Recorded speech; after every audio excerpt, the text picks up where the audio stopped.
Welcome to Real World Peaceful Parenting, a podcast for parents that are tired of yelling, threatening, and punishing their kids.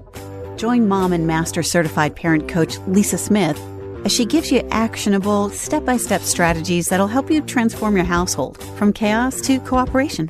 Let's dive in. Welcome to today's episode. I am really excited to talk with you today about this topic, which is near and dear to my heart. Many of you are parenting in a very different way than the way you were parented. And when you're in your own home with just your immediate family, it feels absolutely amazing. And what may also be going on at the same time is you may have extended family, whether it's your parents or your in-laws, who do not agree with the way you're parenting and feel completely invited to weigh in. This topic comes up a lot inside my membership community called The Hive. And we're often coaching and discussing and working on ways to set boundaries with our extended family when they don't agree with our parenting. And I thought this would be an outstanding topic to bring today to the podcast. So if this is something you struggle with or something that orbits around you, today's episode is for you. So let's dig in. Now, as you may have heard me say many times in previous episodes and in my coaching and in my classes, children learn what is modeled for them by their parents. They don't do what we say, they do what we do. And children's behavior, beliefs, and value systems are most strongly influenced by the same-sex parent until the age of 10 or the parent who does most of the heavy lifting in the home. This is true of us and of our children, certainly, but it's also true of us with our own parents. We did and still do what our parents modeled for us, including parenting itself, unless you're working hard to be a cycle breaker, which could be why you're here listening to this podcast. You might be here because you recognize that you do not want to parent your children the same way you were parented. This is exactly how I ended up on my own personal journey to peaceful parenting. My parents could have been gold medalists in many things, but I am here to tell you parenting was not one of them. I can remember the exact moment when I realized I was parenting my then 5-year-old son the same way my parents parented me. And if I'm honest, I was mortified, more than mortified. I was disgusted. I was ashamed. And I was concerned for the well-being of my son. And at the time, I felt so powerless to do it differently, to change, to be the parent I wanted to be. Having this realization that you want to parent your child or children differently is a remarkable first step. And I applaud you for seeking help. I applaud you for coming here week after week and spending the time to be open to being introduced to new concepts, for seeking help. What I know is that taking baby steps will change your parenting practices and ultimately build the connection with your kids that you so deeply long for. And use me as proof that it's possible. I am an example of what is possible in changing our parenting.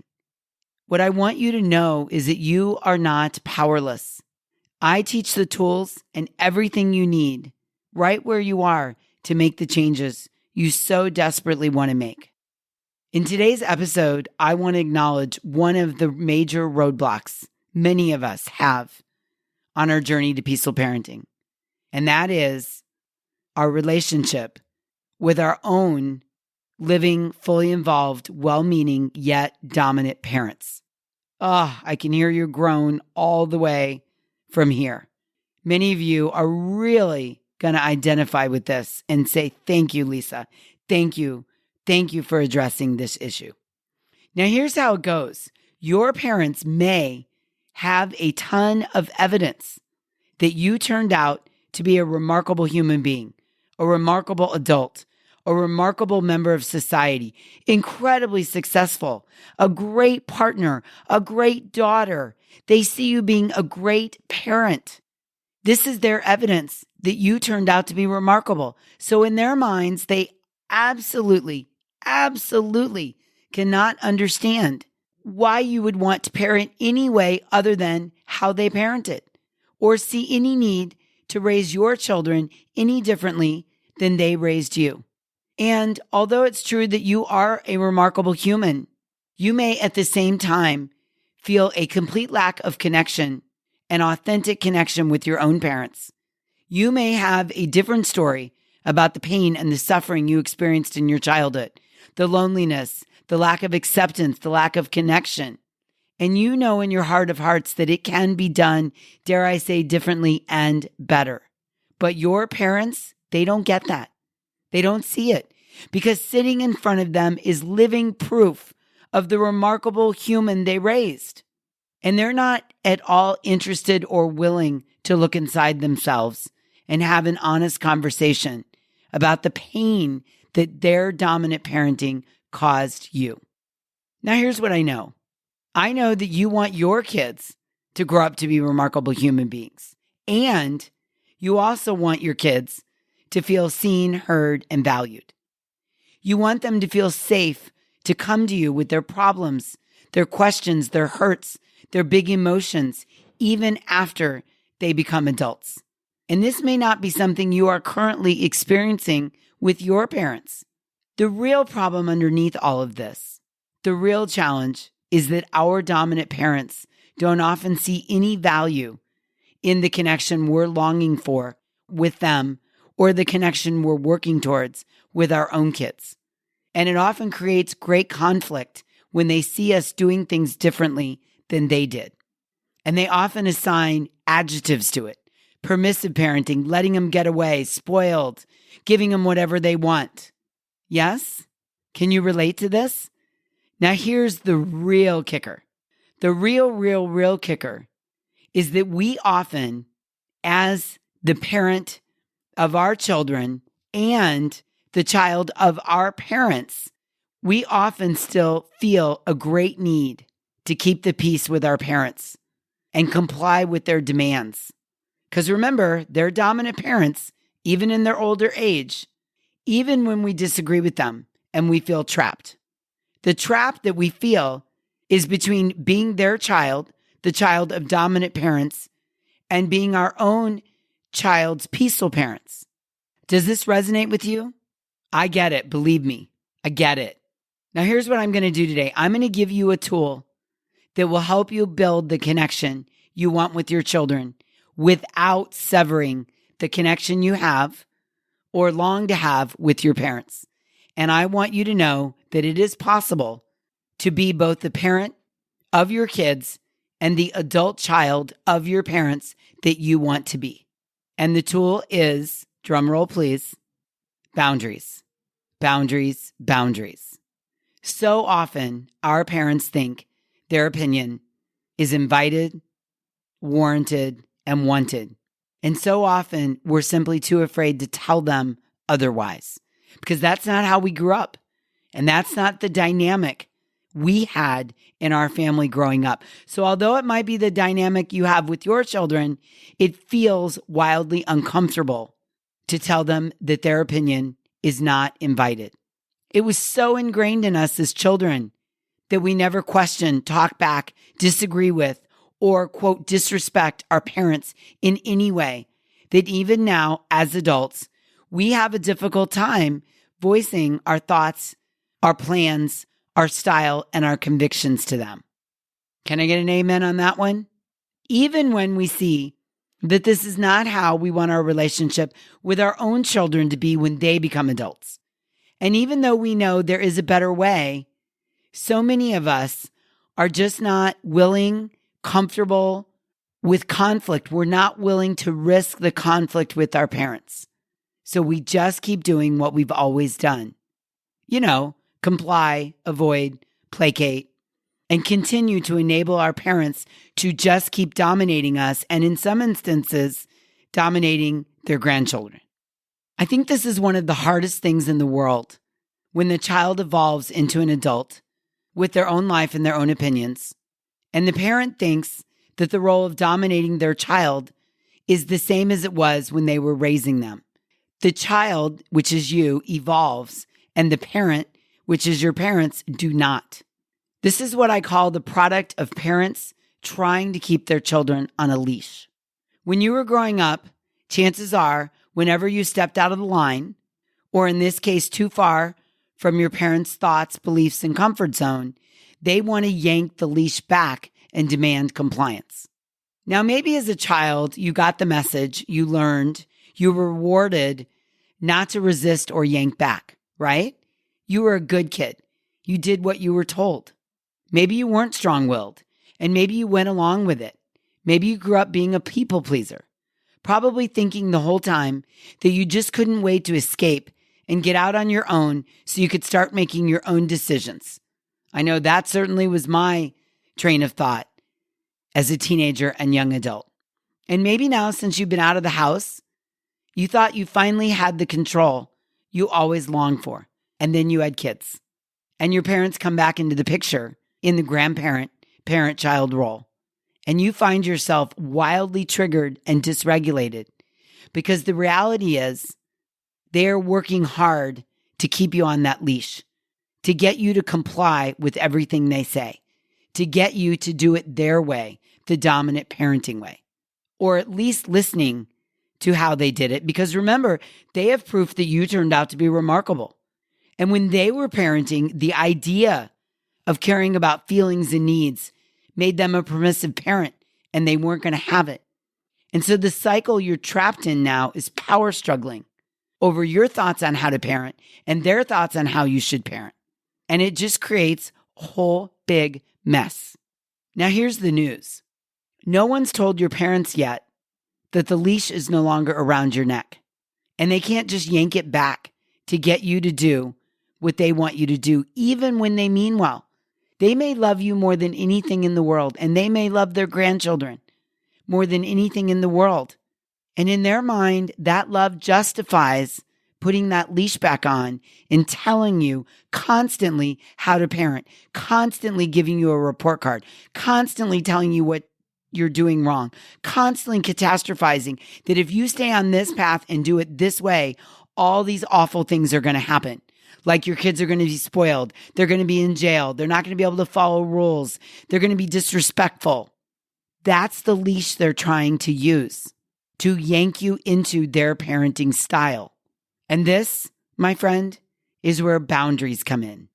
Boundaries. Now that you are an adult and have the freedom to make your own decisions, this is your chance to practice putting boundaries in place. Boundaries on how your parents show up as judge and jury of your parenting and your kids. And you get to set them. My recommendation always to my clients is to start out small, doable boundaries, baby steps, if you will. Maybe the boundary is discussing your parenting with your parents is off limits. It's a topic that we don't go there, mom and dad. And if you do, I'm going to push us into another topic, like the weather or what you're doing this weekend or where you have your next vacation planned. The boundary is just that discussing my parenting and my kids is off limits. Or maybe you give limited access to your parents with your kids. Or maybe you do all the visiting with your parents at their house where they're comfortable and they're less distracted and they have more of their things around them.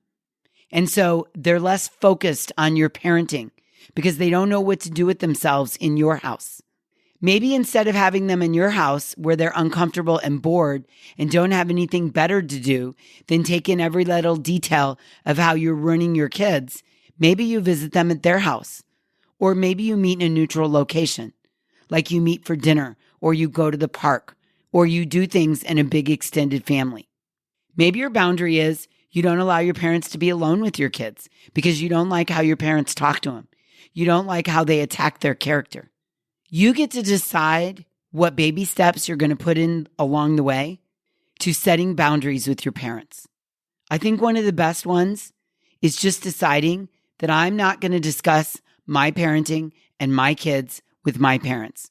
That is a topic that is off limits.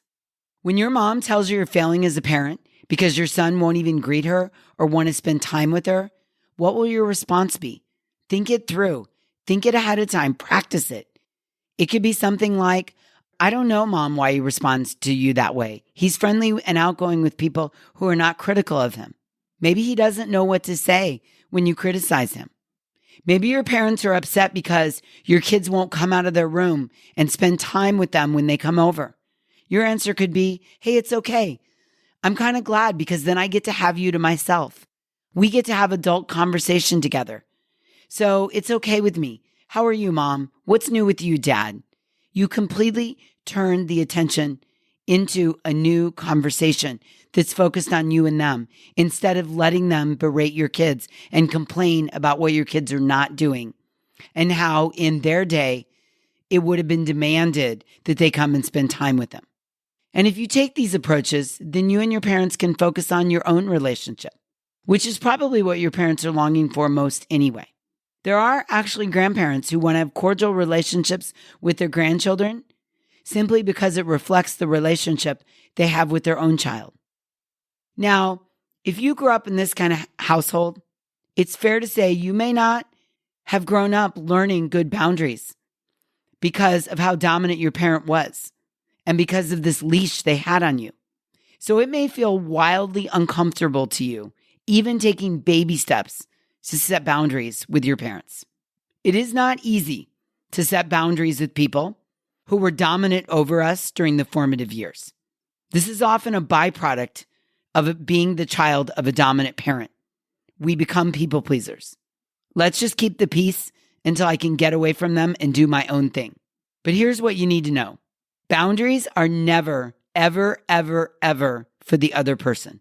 Boundaries define how you're going to engage, how you're going to show up when the other person does X. It's never about trying to change or control someone, especially our parents.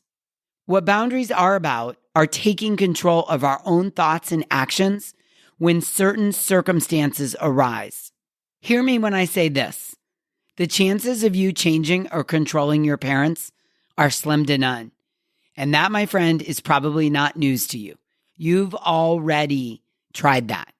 And that did not work, I'm sure. Let me say this again. Boundaries are never for the other person. Boundaries define how we are going to behave, how we are going to show up when the other person does something we don't like, when they say something we don't like. And it's important that you know, boundaries are never about trying to change or control the other person. They're about taking control of our own thoughts and actions when certain circumstances arise. So when my mother starts telling me how I'm parenting my son incorrectly or in a permissive way, my boundary is I change the subject. We've talked about this before.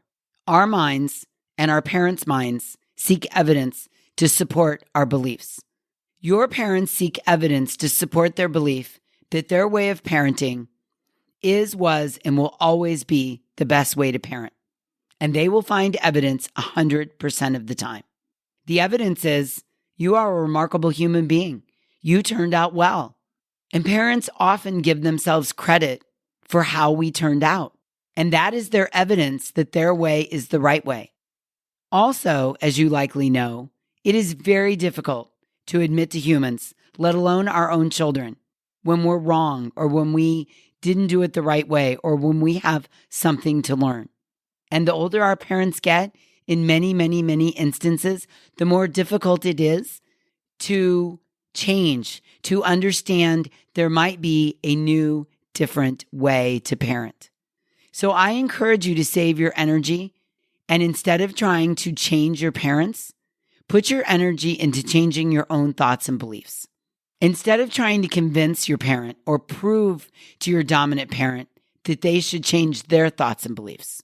When we try to change other people's behavior, which is a form of control, it very, very, very rarely works. And it very rarely works in trying to convince our older dominant parents that our way of parenting is better. They may have lived a lifetime of dominating and being dominant. And typically the older they get, the less interest older people have in making changes as to what they know and what provides them comfort and security. So this is on you. You get to decide, am I going to continue to try to convince and control them? Or am I going to work on my own thoughts and my own actions by understanding and managing my thoughts and putting boundaries in place? This is your time to shine. This is your chance to step up and be the change agent, be the cycle breaker for generations of children and parents that will come after you by defining your boundaries. What will you do or say when your parent tries to dominate you or control you or your kids, or give you a report card on your parenting, or catastrophize how your kids are going to turn out, how negative, how poorly, how catastrophic this is going to be because you're doing X or Y? Now, I really want you to hear this. It is totally possible to have boundaries with your parents and still be very respectful to them. It's an and, not an or. Once you practice and get good at setting boundaries, they won't even likely know you're doing it. And as I mentioned earlier, I recommend you start with baby steps, with small changes, with easy things in the beginning. Because what you have to do is build up your boundary setting muscle. You can even practice in role play with your spouse or co-parent, or your best friend, or someone at work. We practice this often inside the hive. Practice saying the words you want to come out of your mouth when your mom or dad says blah, blah, blah, or this and that, or XYZ. Practice exactly what you want to come out of your mouth. And then the next time your mom comes into the picture, you will know exactly what to do. You'll have confidence in yourself. You won't get dysregulated, or you're less likely to get dysregulated and go into your middle brain and get triggered and start storming. And let me be honest with you. It's going to be uncomfortable in the beginning, as most things are that we're new to, because you've never done this before. You've been playing your parents' compliance game for a long time, or you've been holding it in or shoving it down. And let me tell you, it's going to feel uncomfortable to your parent too, because suddenly you're changing the rules. Sometimes your parent might get mad at you or be snippy or get triggered and storm themselves. So go ahead and expect it. Go ahead, practice, work through the model of your boundaries. You don't need your parents to approve of how you're doing it. Because remember, their feelings come from their thoughts, not anything you do or say. And you cannot control their thoughts, but you can manage your own. And remember, the ultimate goal right now is that you're connecting with your own kids by moving from reactive to responsive, by getting comfortable with being uncomfortable, by scuba diving down to the feelings and needs when they're storming, by not demanding they have certain feelings, by not demanding they get over it. You're changing the trajectory of your family. You're being a cycle breaker by connecting with your kids, by making sure they feel seen, heard, and valued. You can love and respect and honor your parents and change your thoughts and beliefs and set boundaries and be connected to your kids. I promise you, it's 100% possible. And it starts with you defining your boundaries. Baby steps. Remember, baby steps. Start small. When your mom jumps in to criticize your parenting or how little your kid's eating or why your kid won't sit still at the table, don't power struggle. Change the topic of the conversation. How's your golf game, Mom? When's the last time you played tennis? Wow, your hair looks nice. Role play, practice, baby steps in setting boundaries. And you don't have to announce it. I am now going to set boundaries with you. You don't have to do that. You don't. They don't even have to know what you're doing. You're just setting up rules and guidelines. When they bring up topic XYZ, you will do ABC instead of doing PDQ. And by the way, you're also modeling that for your children to come full circle, which is where we started this entire episode. If you remember, I said, kids don't do what we say, they do what we do. So as you set boundaries with your parents around and in front of your children in a calm, connected way, you're modeling that for your kids. Amazing, right? You've got this, and I'm totally here for you. And if at the same time you want to learn how to model a different behavior, if your kids are still storming and you're struggling to decode the storming, I have answers.